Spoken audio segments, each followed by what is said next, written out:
Hello everybody, my dear friends and audience. This is Nice Nepal Live TV. र यहाँहरु हुनुहुन्छ प्रस्तुता रामजी चम्मीको साथमा। यहाँहरुलाई हिजो हामीले कर्नरिङमा कसरी टर्निङ गर्ने भन्ने कुरा देखायौं। दुई खालको cornering, left bend or left cornering, right bend or right cornering. त्यसमा कसरी टर्निङ गर्ने भन्ने विधि हामीले तपाईलाई सिकाएका छौं। अब आज चाहिँ गर्न नहुने टर्निङमा गर्न नहुने कामहरु के हुन्, कर्नरिङमा गर्न नहुने के हुन् भनेर हामी तपाईलाई अन द मुभिङमा देखाउन चाहन्छौं। नम्बर 1, तपाईले कर्नरिङमा अथवा टर्निङमा कुनै पनि एक्ट गर्न पाउनुहुन्न, कुनै पनि काम गर्न पाउनुहुन्न। भन्नुको मतलब no any act at cornering. Number 2, you can not overtake at the cornering. तपाईले ओभरटेक गर्न पाउनुहुन्न किनभने सेतो कन्टिन्यू व्हाइट लाइन आएको हुन्छ। कुनै पनि कर्नरिङमा सेतो कन्टिन्यू व्हाइट लाइन हुन्छ। That means you can not overtake at the cornering. Nepal hill र माउन्टेन कन्ट्री भएकोले गर्दा हामी धेरै थानकोटको जस्तो, मुङलिङको जस्तो टर्निङहरु, सिन्धुलीको जस्तो टर्निङहरु, नगरकोट जस्तो टर्निङहरु, त्यस्तो खालको कर्नरिङहरुमा हामीले कुदाउनु पर्ने हुँदा एकले अर्कोलाई देखिदैन। त्यस्तो अवस्थामा हामीले चाहिँ अगाडि नै हम्स कस्तो छ, त्यो ओरालतिर हम्स स्पिड ब्रेकरहरु कस्तो छ त्यसलाई ध्यानमा राखेर तपाईले कर्नरिङ आउनु भन्दा अगाडि नै सही गियरको म्याच गराएको हुनुपर्छ। किनभने तपाई 5 गियरमा आउँदै हुनुहुन्थ्यो भने तपाईको कर्नरिङ ठिकै छ, पुरा साफ छैन भने त्यसलाई तपाईले 4 गियरतिर डाउन गरेर 3 तिर पनि तपाईले चाहिँ टर्निङ गर्न सक्नुहुन्छ।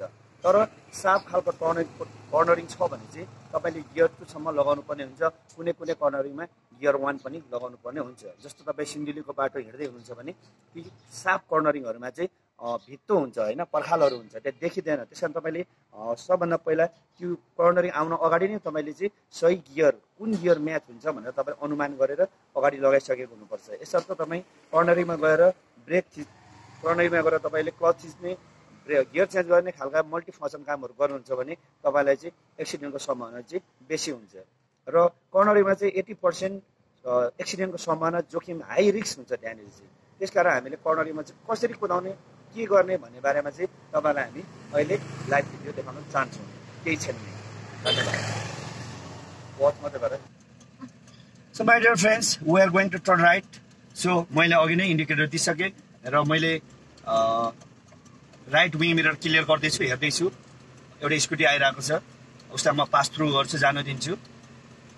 किनभने मेरो यो वेटिङ जोन हो, यो चाहिँ वेट क्लियर एन्ड गो हो। यो चाहिँ वाइ जङ्सनमा चाहिँ वेट क्लियर एन्ड गो भने टी जङ्सनमा चाहिँ stop watch and go. So clear. मैले अलिकति हिजो तपाईँलाई देखाइसकेको छु, अगाडि गेलेसम्म फर्किनु होला। यहाँ आधी भइसकेपछि चाहिँ इमेजिनेसन गरिसकेपछि मैले टर्न टु द राइट गर्दैछु। स्टियरिङ फास्ट हुनु पर्यो, यतिखेर एक्सेलेरेसन स्लो हुनु पर्यो।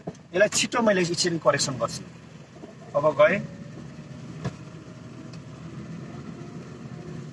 सानो स्पिड ब्रेकर आएको छ, यसै माथि दुईटा व्हिल, 2 व्हिल चढ्ने बित्तिकै मैले चाहिँ क्लच थिचेँ। गाडी स्मुथसँग गड्यो। अब गियर 2 एवं रिते लगाएँ मैले है, गियर 2 लगाएँ, गियर 2 मा जाँदैछु। Dear friends, I am intend to turn the left. So यहाँ चाहिँ कन्भेक्स मिरर पनि छ, बाहिरको विदेशको जस्तो। यो मिररमा मैले हेर्दैछु, तर यो मिररमा लेफ्टपट्टिबाट आएको चाहिँ राम्रोसँग देखिँदैन। यसर्थ म अलिकति अगाडि गएर स्टप वाच एन्ड गो हो, यो चाहिँ टी जक्सन। यहाँ मैले रोकेँ। ल, राइटबाट आउँदैछ, हेरेँ, क्लियर गरेँ, स्टियरिङ फास्ट गरेँ, फेरि स्टियरिङ करेक्सन गरेर रिभर्स अर्डरमा लगेँ। जति घुमायो त्यति ल्याउने हो, फेरि स्टियरिङ त्यही ठाउँमा आउँछ अनि गाडी सिधा हिँड्छ। हामी अब टर्न लेफ्ट हुँदैछौँ। मैले इन्डिकेटर दिइसकेँ र यस्तोमा चाहिँ प्राइमरी हर्न पनि दिएँ, किनभने सिन्धुलीतिर कुदाउँदा देखिँदैन र यहाँ आउने बेलामा सर्ट हर्न दिएँ। त्यसो गर्दाखेरि यो प्राइमरी र सेकेन्डरी हर्न दिँदाखेरि चाहिँ पहिले उसले थाहा पाउँछ कि अब कुनै गाडी आउँदैछ भनेर उसले चाहिँ गेस गर्छ, सुनिसकेको हुन्छ। र नजिकै आउँदा तपाईँले फेरि सर्ट हर्न दिनुभयो भने चाहिँ उसले थाहा पाउँछ, सेन्समा आउँछ कि ओ त्यो गाडी आउँदै थियो भनेपछि त्यहाँ सेफ उसले आफ्नो लेन चाहिँ लेन साइडमा चाहिँ गएर चाहिँ उसले सेफ किसिमले चाहिँ ड्राइभ गर्छ।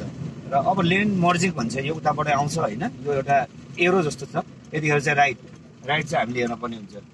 किनभने अलवेज राइट साइडलाई चाहिँ हामीले प्रायोरिटी दिन्छौँ होइन। जस्तो राउन्ड अबाउट छ, गोल चक्कर घुम्तीतिर चाहिँ those road user coming from right they have to their own right side. हामी चाहिँ गिभ वेमा आउनुपर्छ। फेरि I am intend to turn the right यो जक्सन छ यसमा चारैतिर हेर्न पर्ने हुन्छ र मैले गियर पनि डाउन गरेँ गियर 1 मा झारेँ किनभने यो चौरस्ता हो यो क्रस जङ्सन पनि भन्छौँ हामी यहाँ चाहिँ अब बिस्तारै चारैपट्टि क्लियर गरेर मैले चाहिँ प्रोसिड भएँ अब फेरि तत्कालै टर्न लेफ्ट गर्नु पर्यो सिग्नल दिएँ मिरर हेरेँ हर्न दिएँ अब नेपालमा चाहिँ कन्भेक्स मिरर नभएकोले हर्न दिन आवश्यक छ दिउँसो र राति हो भने चाहिँ तपाईँले पास लाइट दिनुपर्ने हुन्छ दिउँसो हर्न राति चाहिँ पास लाइट दिनुपर्ने हुन्छ अब कर्नरिङ पनि विभिन्न खालको हुन्छ होइन युटर्न पनि एक खालको टर्निङ नै हो र अब जिगज्याग खालको टर्निङमा हामी जाँदैछौँ यहाँ पनि उताबाट आउने देखिँदैन सो मैले प्राइमेरी हर्न दिएँ लामो हर्न दिएँ ऊ आउँदैछ उसले सुनिसक्यो आउने बेलामा सर्ट दिएँ यसरी चाहिँ अब रोड सेप फलो गर्नुपर्ने पनि हुन्छ फेरि कर्नरिङ आयो मैले प्राइमेरी हर्न दिएँ उसले सुनिसक्यो फेरि यहाँ आउने बेलामा सर्ट हर्न दिन्छु सेकेन्डरी ऊ अवेर हुन्छ ऊ आफ्नो लेन साइडतिर लाग्छ सेफ जोनमा राति हो भने चाहिँ पास लाइट चलाउनु पर्छ हर्न चलाइँदैन तपाईँले फेरि पटक पटक भने मैले डियर फ्रेन्ड्स हामी अहिले एल टर्निङमा छौँ एल खालको एल सेपमै हामीले गाडी घुमाउनु पर्ने हुन्छ सी सेप अथवा डी सेपमा घुमाउनु भयो भने तपाईँले अर्काको लेन चाहिँ अतिक्रमण गर्नुहुन्छ मतलब तपाईँले अर्काको लेनमा जानुहुन्छ सो एक्सिडेन्ट हुने खतरा हुन्छ स्पेसली बाइक र स्कुटीहरू चाहिँ सी र डी सेपमा घुम्ने गर्छ अब राइट टर्नमा चाहिँ सी सेपमा घुम्दा कस्तो हुन्छ तपाईँलाई म देखाउन चाहन्छु म सी सेपमा घुम्दैछु हेर्नुहोस् है सी सेप भनेको यो अब यसो गर्दाखेरि म उसको लेनमा गएँ उसको लेफ्ट लेन हो यो त्यतिखेर उसले बाँ गर्न सक्छ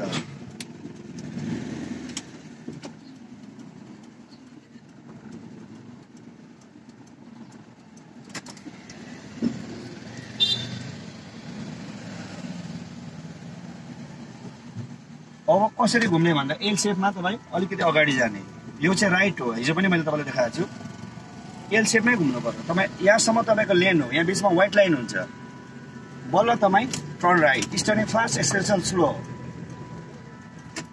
यसरी तपाईँ आफ्नो लेनमा घुम्नु अब डी सेपमा घुम्दा कस्तो हुन्छ टर्न त्यो पनि देखाउन चाहन्छु dear friends I am intend to turn the right अब डी सेपमा घुम्दा के हुन्छ हेर्नुहोस् है डी सेपमा घुम्न भएन स्पेसली बाइक र स्कुटी डी सेपमा घुम्छ डी सेपमा घुम्दाखेरि सबै यो एक्सिडेन्ट हुने सम्भावना भयो नि त डी सेपमा घुम्दाखेरि र यो डी सेप पनि गर्नु भएन एल सेपमै घुम्नु पर्यो तपाईँले रोकेर भए पनि घुम्न पर्यो हामी साप कर्नरिङमा आइसकेको छौँ यहाँ हामी केही पनि देख्दैनौँ लाइक सिन्धुली जस्तै हो यो र यतिखेर हामीले प्राइमेरी हर्न दिनु पर्यो उसले सुन्छ र फेरि नजिक आउने बेलामा सेकेन्डरी हर्न दिनु पर्यो अवेरनेस हुन्छ उसले आफ्नो लेन च्यापेर जान्छ तपाईँले टर्निङमा फेरि steering fast acceleration slow dear friends म अहिले टी जङ्सनमा छु अब म सी सर्कलमा घुम्दाखेरि कस्तो हुन्छ हेर्नुहोस् है सी सर्कलमा घुम्दाखेरि यो ब्याड डेमो हो यो गर्न नहुने देखाउँदैछु तपाईँलाई मैले ल उसलाई मैले पास थ्रु गर्छु म यहीँबाट घुम्नु पर्ने खासमा चाहिँ म यहीँबाट टर्न गर्नुपर्ने तर तपाईँलाई म रङ डेको देखाइरहेको छु मतलब यसो नगर्नु भनेर देखाइरहेको छु त तपाईँले हेर्नुहोस् अर्काको लेनमा सी सेपमा घुम्दैछु सी सेपमा सी सेप भनेको यो हो उसको चाहिँ हेर्नु बाइकलाई हान्न सक्छ सी सेपमा ल हेर्नु यसरी घुम्ने होइन है र कहिले पनि तपाईँले सी सेप र डी सेप चाहिँ नघुमिदिन अनुरोध गर्दछु I am going to turn the left so I give already signal indicator to the left clear the mirror watch right 2 times clear L सेपबाट घुमाउँदैछु मैले यहाँ हल्का ब्रेक ट्यापिङ गरेँ अब मैले लेफ्टमा गाडी रोक्दैछु first clutch then slowly brake